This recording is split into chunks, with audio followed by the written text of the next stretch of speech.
علماء نے جو ہے بہت ساری روایات پر جو ہے وہ تنقید کی ہے کہ یہاں امام بخاری سے بھول ہو گئے، اور اس کے لیے 30 سے زیادہ مقام پر اس کی پکڑ ہے، اور علامہ ابن حجر فتح الباری میں ان کا جواب بھی ان کو دینا پڑا۔ تو ظاہر ہے اس کا مطلب ہے کہ یہ سب چیزیں ہیں، لیکن یہ چیزیں جو ہے وہ علم کے میدان سے تعلق رکھتی ہے۔ عام لوگ چونکہ یہ سب چیز جانتے نہیں، تو بس ان کو بخاری سے دکھاؤ، اور کوئی حدیث جو ہے ان کے لیے معتبر ہی نہیں ہے۔ چنانچہ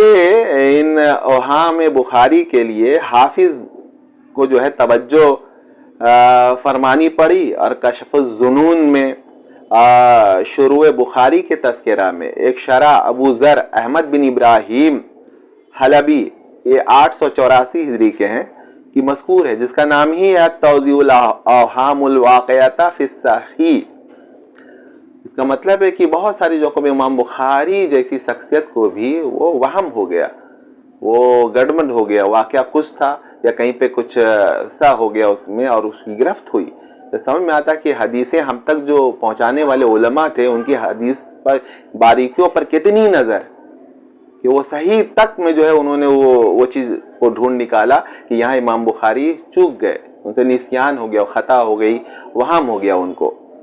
حضرت انور شاہ رحمۃ اللہ علیہ نے بھی فرمایا کہ اہم صحیحین پر مستقل کتابیں لکھی گئی ہیں، بخاری و مسلم پر جو جہاں یہ ہو گیا، اور بہت سی مطلب مثالیں بھی جو ہے کے طور پہ جو ہے آپ وہ دیکھیے کہ کتاب الطلاق بخاری میں صفحہ 1031 میں فدخل علی حفصہ، حضرت شاہ صاحب قدس شاہ صاحب انور شاہ کاشمیری رحمۃ اللہ علیہ قدس سرہ فرمایا کرتے تھے کہ بخاری کو وہم ہو گیا ہے، یہ قصہ بیت زینب کا ہے۔ امام بخاری نے چاروں جگہ بیت حفصہ ہی قرار دیا ہے۔ بخاری صفحہ 792 اور 793 کے حاشیہ میں فتح الباری سے نقل ہوا ہے کہ کتاب الہیہ میں ہے کہ 2 پارٹیاں تھیں، ایک میں حضرت عائشہ، حفصہ، سودا اور حفصہ تھیں، دوسری میں زینب بنت جہش، ام سلمہ وغیرہ، اس لیے جملہ مذکورہ روایت کے بھی خلاف ہے، یہاں گرفت ہوئی۔